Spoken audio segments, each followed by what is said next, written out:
Bill Ettinger was the dancer who held the rhythm steady on American Bandstand. In a studio crowded with spins, flashes, and teenage bravado, his gift was constancy, a rhythm that never slipped. Viewers noticed it most when he paired with Pat Molittieri. Her lively energy needed an anchor, and Bill provided it, moving with calm precision that allowed her sparkle to shine. This steadiness made him stand out, not because he sought attention, but because he never seemed to need it. Bill embodied the boy next door, modest, approachable, genuine.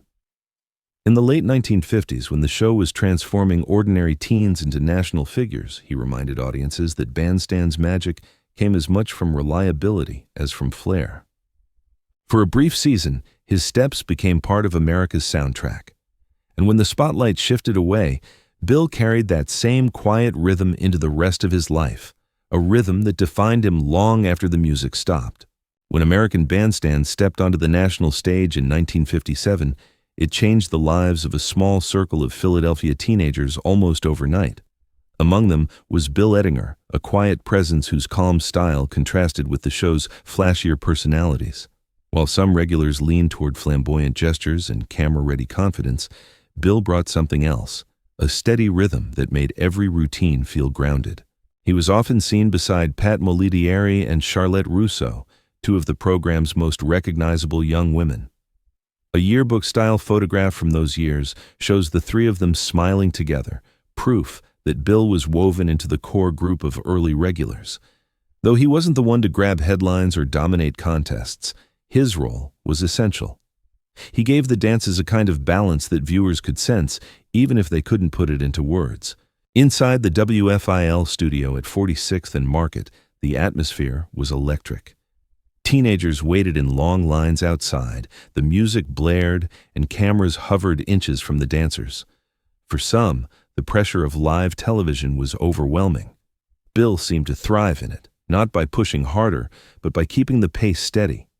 To his partners, he was dependable. To viewers at home, he came across as genuine, a boy who looked like the kid next door, but who also carried himself with quiet confidence. This authenticity was exactly what Dick Clark wanted. Bandstand was meant to showcase real teenagers, not aspiring celebrities, and Bill fit that vision perfectly. He was approachable, ordinary in the best sense, yet able to hold his own on a national broadcast.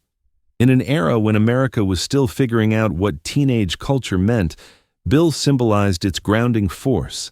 Not every kid was meant to be a star, but every kid could find a place in the music. Though his time on the show lasted only a season or two, it left a lasting impression.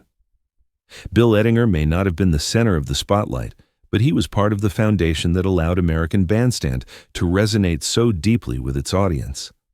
His calm presence reminded viewers that the program was not just about glamour and contests. It was about ordinary teenagers finding joy in dance and, for a moment, becoming part of something bigger than themselves.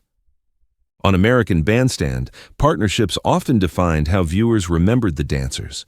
For Bill Ettinger, that memory is inseparable from Pat Molittieri. Pat was energetic, playful, and always eager to push a routine a little further. Bill balanced her style with calm precision. Together, they created a harmony that audiences recognized immediately. Her sparkle paired with his quiet control. One of the dances most associated with them was the push. It required timing, cooperation, and trust. Pat could take risks because she knew Bill would never let the rhythm slip. In a setting where live music, hot lights, and crowded floors made mistakes easy, Bill's sense of timing gave their routines a smoothness that felt effortless. Fans at home may not have caught his name at first, but they remembered the way he moved with her, attentive, reliable, and entirely in sync. A photograph from those years shows Bill standing with Pat and Charlotte Russo, smiling in that unforced, ordinary way that seemed to capture who he was. Unlike dancers who thrived on showing off, Bill rarely sought to draw the camera's eye. His role was more subtle, to make the partnership work. Pat might spin or improvise, but Bill's calm presence kept the dance intact. Pat would go on to partner with other well-known names such as Lou Salino and Billy Cook, but her time with Bill left a distinctive impression. While Lou brought flair and Billy won contests, Bill represented something else entirely: reliability. He wasn't chasing the spotlight, he was there to support, and that made the partnership stand out in its own way. It's worth correcting a common myth. Bill was not Pat's partner in the 1958 slow dance contest. That victory belonged to Pat and Billy Cook. Yet the fact that some fans mistakenly associate Bill with that championship shows how strongly his name became linked with hers. Even decades later, when bandstand memories resurface, Bill Ettinger is often recalled through the lens of his dances with Pat.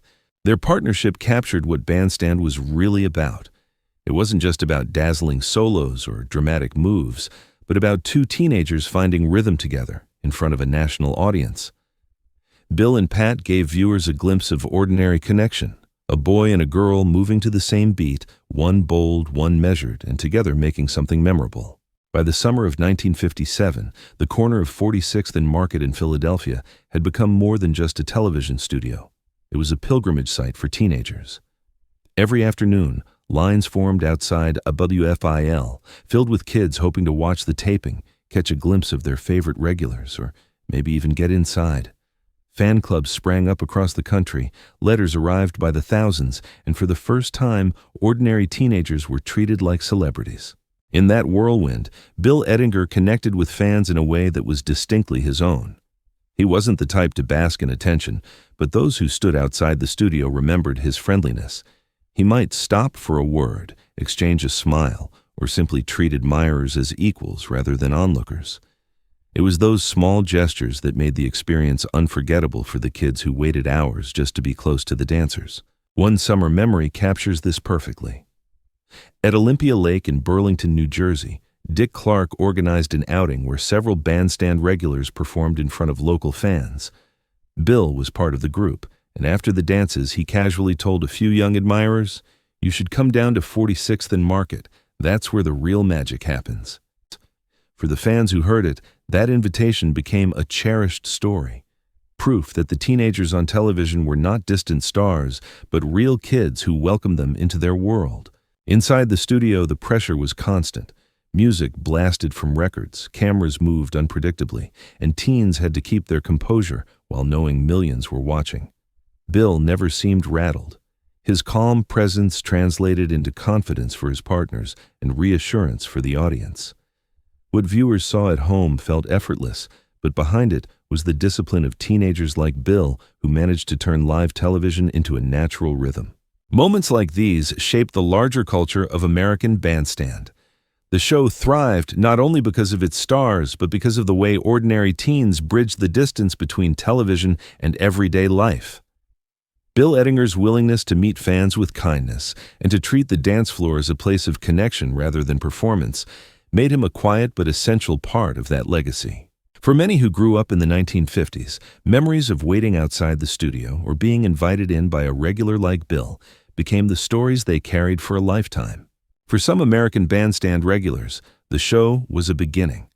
It opened doors to modeling contracts, recording studios, and national tours. Magazines printed their pictures, and fan mail arrived by the sack. Yet for Bill Ettinger, the experience was never a springboard to celebrity. His time on the program lasted a season or two, and when new dancers rotated in, he let the moment pass without resistance. There was no drama in his departure, no scandal, no rift. Life simply moved forward.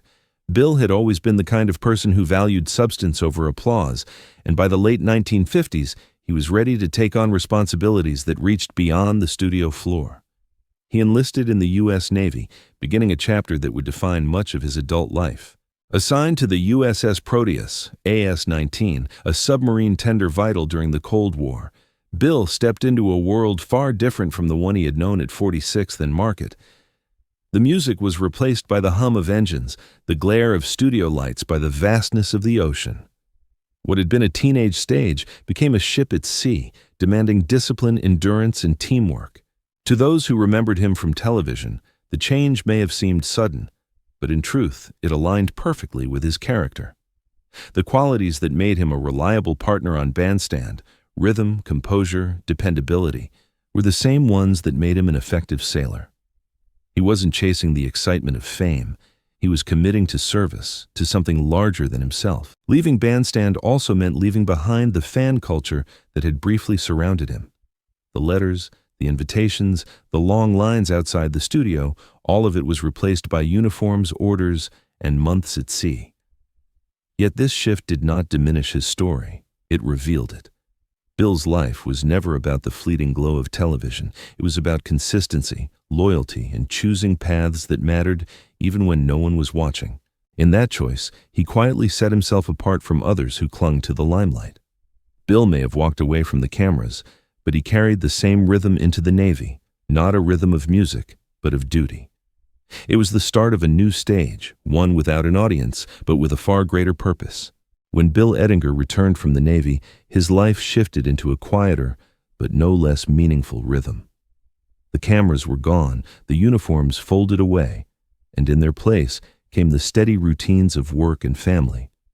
For years, he held jobs that demanded reliability rather than recognition, first at Big John's Grills in Pleasant Gap, and later as a delivery driver for DHL. These roles were not glamorous, but they reflected the same values that had defined him since his youth: showing up, doing the work, and keeping his commitments. In 1980, Bill married Chris Hareth, beginning a partnership that lasted the rest of his life. Together, they raised 2 daughters, Tracy and Maria, and later welcomed grandchildren.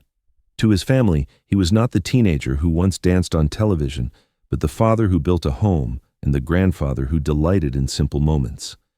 The steadiness that once anchored Pat Molittieri on the bandstand floor now anchored a family. Beyond work and family, Bill found freedom on 2 wheels. He became an avid rider, proudly owning a 2000 Harley-Davidson and a classic 1970 Triumph Bonneville. The open road gave him the thrill of speed and the sense of camaraderie that came with riding alongside friends. He was active in AB-80 and the American Legion Riders, groups that combined his love for motorcycles with his commitment to service. Among fellow riders, Bill was respected for his loyalty and quiet presence, the same qualities fans had once glimpsed on their television screens. He also remained close to his identity as a veteran, staying active in the American Legion. Service had shaped him, and even decades later, he carried its lessons into daily life. Whether helping friends, caring for his dog Marley, or simply being present for his family, Bill lived in a way that honored responsibility over spectacle. For most people who knew him in later years, Bill's past as a bandstand dancer was a footnote, something mentioned in passing if at all. To them, he was simply a good man, a worker, a rider, a husband, a father. And yet, in that ordinariness lay his real legacy. He had once been part of a cultural phenomenon, but his truest stage was the life he built afterward. In the quiet rhythm of everyday responsibilities and small joys, Bill Ettinger proved that a life doesn't need applause to be meaningful. In his later years, Bill Ettinger's life slowed to a gentler pace, but it never lost its rhythm. He continued working, spending time with his family, and finding joy on his motorcycles. Friends remember him not for grand gestures, but for his constancy. The man who showed up, who valued loyalty, and who lived with quiet pride in the choices he had made. By the summer of 2016, his journey neared its close. On August 5th, Bill passed away at the age of 74. The news did not reach national papers, but it resonated deeply with the circles that knew him best: his wife Chris, his daughters Tracy and Maria, his grandchildren, fellow riders, veterans, and the small but devoted community of bandstand fans who still remembered his youthful face on their screens. His obituary painted a portrait of a man remembered not for celebrity, but for service, family, and friendship. One detail from those final wishes speaks volumes. Bill asked that his ashes be scattered at sea by the U.S. Navy. The request was simple, but deeply symbolic.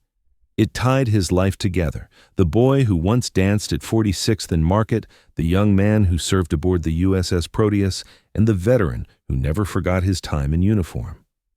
To return to the ocean was to return to the element that had defined one of the most important chapters of his life.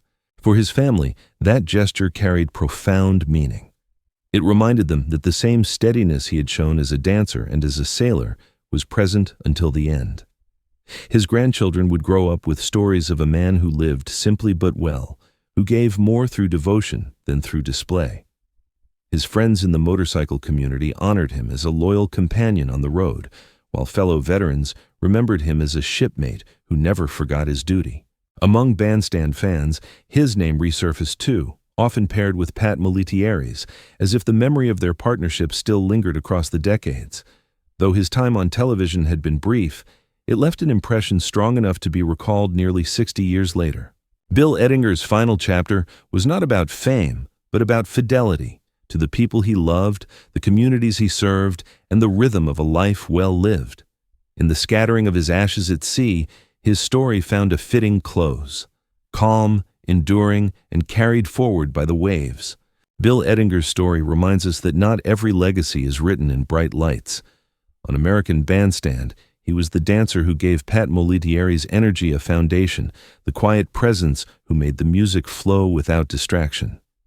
Beyond those fleeting television years, he built a life defined by service, family, and loyalty. A life that revealed the same qualities viewers once sensed in his measured steps. When his ashes were scattered at sea by the U.S. Navy, it brought his journey full circle. From a boy dancing in Philadelphia to a man whose life was carried forward by waves of service and memory. For his family, his friends, and the small circle of fans who still remember him, Bill remains a symbol of quiet strength. He may not be the most famous name from American Bandstand, but his life carries a timeless truth. Sometimes the gentlest rhythm is the one that lingers longest. What do you remember most about the early dancers of American Bandstand? The stars who shined brightest, or the steady ones who gave the show its soul?